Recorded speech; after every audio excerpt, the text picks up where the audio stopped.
क्या आपने कभी सोचा है कि कैन, जो आदम और हव्वा के पहले बेटों में से एक था, उसे पत्नी कैसे मिली? और अगर आदम और हव्वा ही इंसानियत के पहले माता पिता थे, तो फिर कैन का बच्चा कैसे हो गया? ये सवाल सुनने में थोड़ा उलझा हुआ लग सकता है, खासकर तब जब हम जानते हैं कि उत्पत्ति में साफ लिखा है कि आदम और हव्वा को ही परमेश्वर ने सबसे पहले बनाया था। अगर वही अकेले माता पिता थे, तो फिर बाकी लोग कहां से आए? कैन की पत्नी कौन थी? क्या उस समय और भी लोग धरती पर थे?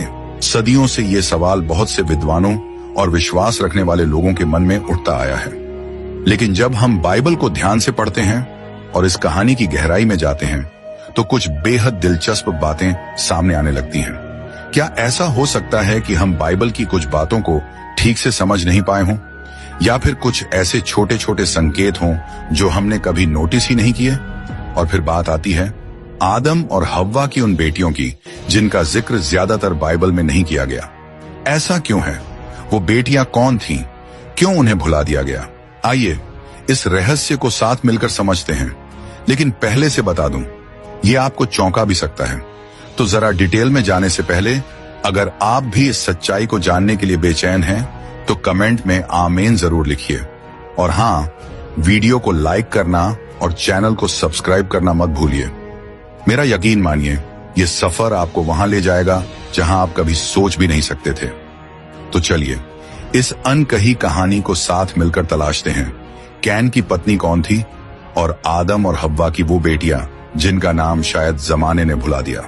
शुरुआत में जब न तो कोई राज्य था, न अलग अलग जुबानें थीं, न कोई भविष्यवक्ता जमीन पर चला करता था, और न ही कोई नियम दिए गए थे।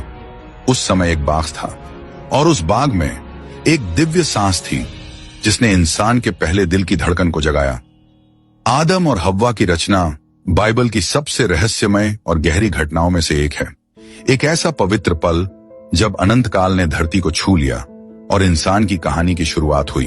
उत्पत्ति की प्राचीन रचना के अनुसार परमेश्वर ने आदम को मिट्टी से बनाया, अपने ही हाथों से उसे आकार दिया।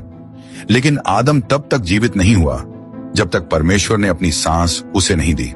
उसी पल से जीवन की शुरुआत हुई। वो सांस सिर्फ हवा नहीं थी, उसके साथ आत्मा थी, मकसद था और एक पहचान थी। ज्यादा समय नहीं बीता था कि परमेश्वर ने देखा कि आदमी का अकेला होना अच्छा नहीं है।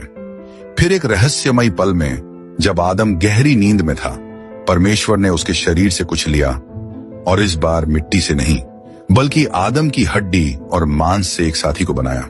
और इसी दिव्य कार्य से जन्म हुआ हव्वा का, पहली स्त्री, और उसके साथ एक पवित्र रिश्ता जोड़ी का और परिवार का आधार।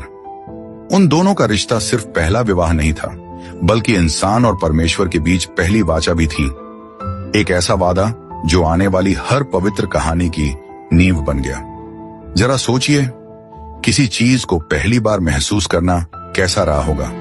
पहली बार प्यार करना, पहली बार बोलना, पहली बार सूरज की गर्मी को महसूस करना, या फिर एडन की नदियों की ठंडी हवा को छूना। जब आदम और हव्वा को अदन के बाग में रखा गया, तो उनकी जिंदगी धीरे धीरे आकार लेने लगी। वो दोनों पूरी तरह से सही बनाए गए थे, लेकिन जल्दी ही उनकी कहानी ऐसे मोड़ पर आने वाली थी जहां उन्हें अपने फैसलों का बोझ और नतीजे महसूस होने लगे। समय बीतता गया, आदम और हव्वा के बच्चे हुए, उनका परिवार बढ़ने लगा। उनके बेटों में दो नाम बहुत जाने पहचाने हैं, कैन और हाबिल। ये दोनों भाई उस दुनिया में पैदा हुए थे जहां न कोई देश था, न कोई राजा, लेकिन इनका जीवन इंसानी अच्छाई की दिशा बदलने वाला था। कैन एक किसान बना जो जमीन जोतता था और मिट्टी से जीवन निकालता था। हाबिल ने एक अलग रास्ता चुना। वो एक चरवाहा बना जो खुले आसमान के नीचे भेड़ों की देखभाल करता था। भले ही दोनों एक ही परिवार में पले बड़े थे, लेकिन उनके मन और सोच धीरे धीरे अलग हो गए थे। एक ने मेहनत से जमीन पर काम किया और दूसरे ने देखभाल और प्यार से जीवन को संवारा। जब दोनों भाई बड़े हुए, तो उन्होंने परमेश्वर को भेंट चढ़ाने का फैसला किया। यह एक भक्ति का इशारा था, एक तरह से धन्यवाद कहने का, या शायद परमेश्वर की कृपा पाने की कोशिश। कैन ने जमीन की उपज में से फल लाकर चढ़ाए, वो जो उसने खेतों में मेहनत से उगाया था। लेकिन हाबिल ने अपनी भेड़ों में से पहला और सबसे अच्छा बच्चा चढ़ाया,